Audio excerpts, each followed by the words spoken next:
Get your free copy of the complete tutorial at www.teachucomp.com/free. You can set the bill payment preferences before using the accounts payable features of QuickBooks by selecting Edit, then Preferences from the menu bar to open the Preferences window. Click the Bills icon at the left side of the Preferences window, and then click the Company Preferences tab that appears at the right side of the window to view and set the default billing preferences.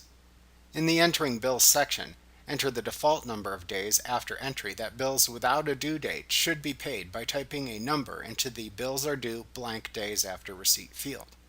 You can also check the Warn About Duplicate Bills from Same Vendor checkbox to be alerted to that fact if it occurs.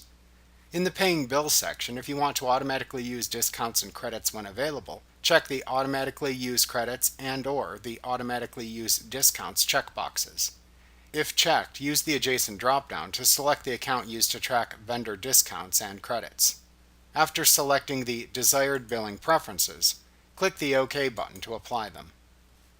Like what you see? Pick up your free copy of the complete tutorial at www.teachucomp.com/free.